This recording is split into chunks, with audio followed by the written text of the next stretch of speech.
Salut, te voici actuellement sur la chaîne YouTube de Snapstar. Sur cette chaîne, tu retrouveras tous les plus gros clashs de Snapchat et tous les plus gros buzz du moment. N'hésite surtout pas à t'abonner et à activer la cloche des notifications pour ne rien rater du contenu exclusif de cette chaîne. Et oui, sur cette chaîne, tu retrouveras des avant-premières et du contenu qui n'est disponible nulle part ailleurs. Sur ce, je te laisse avec la vidéo, bon visionnage. Comme vous avez pu le remarquer en regardant le titre et la miniature de cette vidéo, aujourd'hui nous allons essentiellement parler de Manon Marceau. Vous devez certainement tous la connaître. Manon, c'est une candidate emblématique de la télé-réalité française et plus précisément des Marseillais. Comme vous le savez, Manon est une femme qui est très sensible et elle n'hésite pas à prendre la parole lorsqu'il y a une polémique qui touche sa famille. Dans cette vidéo, la très belle femme est au bord du gouffre et elle a décidé de se confier à sa communauté pour parler de sa situation. En effet, la très belle femme a fait une énième opération de chirurgie esthétique et c'est pour cela qu'elle a reçu de nombreuses critiques. Je vous laisse sans plus tarder avec sa prise de parole et pensez que vous pouvez suivre notre compte TikTok, le lien est dans la description de cette vidéo. Comme on dit en anglais, je m'appelle Thiago et pour mon anniversaire, j'ai une super montre.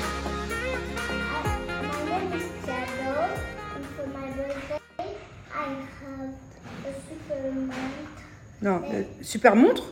Super watch. Super watch, wow. Very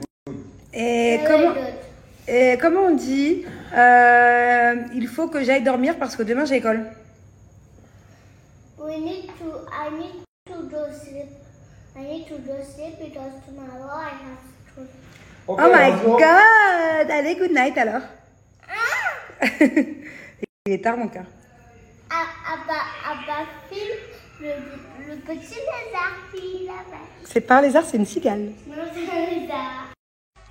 Bon les amis, alors je voulais vous montrer un petit peu la chirurgie que j'ai faite, vous montrer directement sur mon corps, mais là je vais plutôt vous l'expliquer et je vous montrerai demain pourquoi. Parce qu'en fait j'ai une gaine voilà, qui va de là, manche longue, comme vous pouvez le voir, à mes genoux. Et tout ça, mon ventre, c'est une gaine avec plein de petits trucs accrochés. Et j'ai carrément une couche, pour tout vous dire. Je vais vous expliquer pourquoi j'ai une couche. Parce qu'en fait, je suis obligée de mettre une couche par-dessus. Au cas où, vu que j'ai enlevé mes drains, il y a des fois où après les massages, ça coule un petit peu. Au niveau du dos, au niveau des cuisses, enfin de l'intérieur de la cuisse. Et du coup, je mets une couche pour pas, au cas où que ça coule, que ça lisse pas tout, quoi. Et d'ailleurs, Julien, demain, va aller enlever ses drains, parce que lui, il les a encore.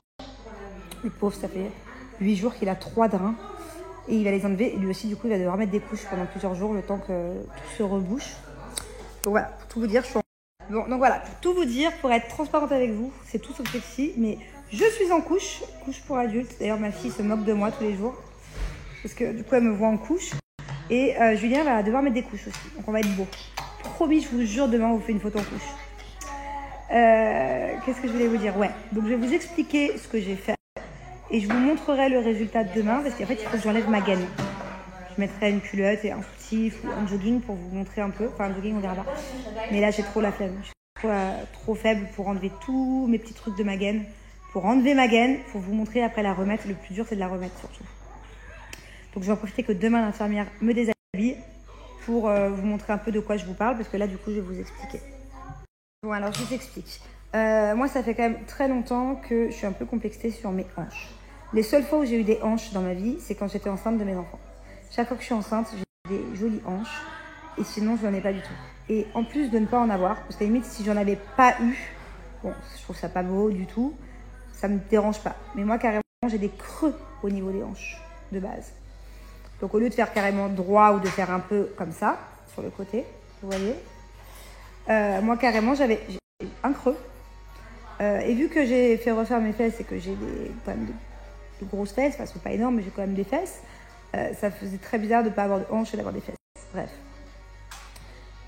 Donc, il y a 2 ans, pour ceux qui ont suivi, qui me suivaient déjà, j'avais essayé de faire injecter un petit peu une sorte du Yacord, de l'acide hyaluronique dans mes hanches, comme font d'ailleurs beaucoup de filles qui veulent des hanches ou qui veulent injecter dans les fesses. Enfin voilà, ça s'appelle, c'est de l'acide hyaluronique en fait pour le corps. En gros, je vous la fais courte. Sauf que moi, j'ai fait une grosse réaction allergique il y a 2 ans. Et heureusement qu'à l'époque, moi, je ne veux pas avoir des grosses hanches. J'aime pas, sur moi en tout cas.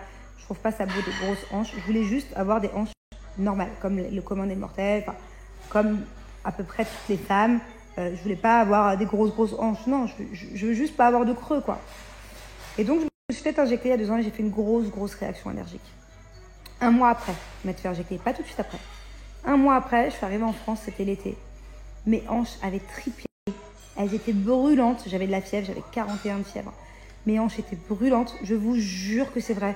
J'aurais pu faire cuire un œuf sur mes hanches. Je suis allée aux urgences, ils m'ont donné un anti-allergique, des antibiotiques. J'ai mis 1 semaine à me soigner, j'allais vraiment mal. Et du coup, je sais que depuis, plus jamais je peux me faire injecter du Liacor, de l'acide hyaluronique. Donc voilà, donc en gros, le produit que ce médecin m'avait injecté il y a 2 ans est parti, c'est résolu. En plus, j'avais mal injecté, enfin bon bref, je vous passe les détails.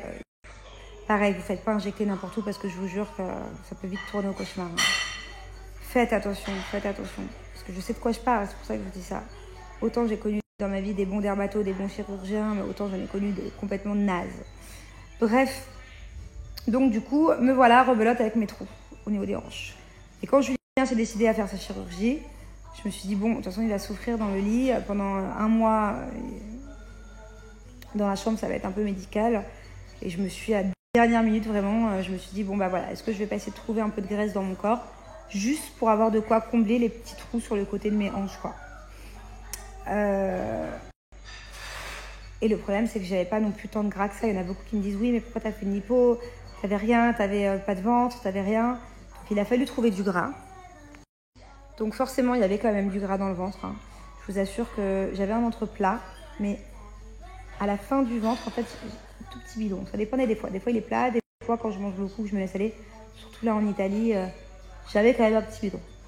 Et quand j'ai vu le docteur, même si j'avais le ventre plat, il m'a montré que j'avais quand même du gras un petit peu dans le ventre. Dans mon dos aussi, je ne savais pas du tout que j'avais du gras dans le dos, mais j'ai réussi à trouver du gras dans le dos. Et dans les bras. Voilà. Donc, en gros, je suis allée chercher du gras un petit peu partout pour pouvoir avoir suffisamment pour pouvoir injecter dans le trou de mes hanches. Le docteur a réussi à me prélever 1 litre de gras, ce qui n'est pas énorme. Et pourtant, le problème, c'est que moi, j'ai plein de zones. Autant Julien, il a fait que ventre et dos. Autant moi, du coup, j'ai les bras en plus, donc je souffre encore plus. Juste pour pouvoir avoir de quoi, un petit peu de gras à réinjecter, quoi. Si j'avais pu récupérer le gras de mon mari, ce qui est impossible, hein, on ne peut pas se faire des transferts de gras, ça m'aurait arrangé, j'aurais beaucoup moins souffert et puis j'en aurais eu plus. Mais voilà. Alors, il faut savoir que quand tu fais une réinjection de graisse, d'accord, je vous montre l'exemple. Moi, le docteur a pu me prélever 1 litre. Sur les 1 litre, donc en gros, au moment de l'opération, il traite la bonne graisse et il enlève la mauvaise graisse. Il y a la moitié qui part à la poubelle. Donc sur 1 litre, il reste 500 millilitres. Ok, la moitié. Dans ces 500 millilitres, il va injecter du coup 250 d'un côté, 250 de l'autre. Mais dans ces 250 de chaque côté, au bout de 6 mois, même pas 3 mois, il y a la moitié qui va partir. Ne me demandez pas pourquoi, pour plein de raisons. Donc du coup, c'est comme s'il me restait 125 par hanche, 125 par hanche. Ce qui veut dire qu'au final, c'est vraiment pas beaucoup. À condition de ne pas faire de sport, de ne pas fumer, parce que sinon ça enlève encore plus la graisse. Donc voilà, j'ai essayé, je pense qu'avec la graisse que j'ai pu mettre, ça va au moins, j'espère, me combler les trous que j'avais. Mais je ne suis pas sûre d'avoir des hanches à la finalité. Et au moins, si j'ai plus les trous, c'est déjà ça. Parce que j'avais surtout un côté que j'avais plus un creux que de l'autre. Voilà. Là, si ça pouvait rester comme c'est maintenant, je vous montrerai demain. Ce serait le top pour moi. J'ai un petit peu de hanche parce que je suis gonflée de l'opération. Si ça pouvait rester comme ça, je serais contente. Mais je sais que du coup, ça va diminuer parce que, comme je disais, je suis gonflée et qu'on perd encore la moitié de la graisse les prochaines semaines et les prochains mois à venir. Donc voilà, je me fais pas trop d'illusions, mais je pense qu'au moins, j'aurai du coup bouché mes trous des hanches. Voilà. Donc en gros, j'ai fait lipo, ventre, dos, bras, réinjection, hanche. Voilà. Vous me demandiez tout. Joyeux anniversaire, mon amour. Allez, souffle, vas-y, Loulou. Vas-y. Vas-y, souffle. Vas-y. Ouais. T'es prêt? Je peux l'ouvrir. Alors. Alors, il adore ces petites voitures, elles changent de couleur selon l'eau chaude ou l'eau froide. Tiens, Eh, t'es pas un bébé, t'as 5 ans, pourquoi tu parles comme un... bébé. Alors? Oui, mais moi, j'ai Quoi? PlayStation. C'est pas une Mais c'est pas- c'est pour la PlayStation? Nintendo. C'est pour la Nintendo, mon C'est pour la amour. Nintendo Switch, c'est les Ninjago. C'est les Ninjago sur la Nintendo Switch. I love chocolate cake. And you? No. No. Oh, quel mytho, t'as du chocolat partout. Attention la tête, hein. Attention la petite tête. Ouh, louloulou. Merci à toi d'avoir visionné cette vidéo et n'hésite surtout pas à nous donner ton avis dans l'espace commentaire. Sur ce, on se retrouve dans une prochaine vidéo dans laquelle il y aura de nouveaux buzz.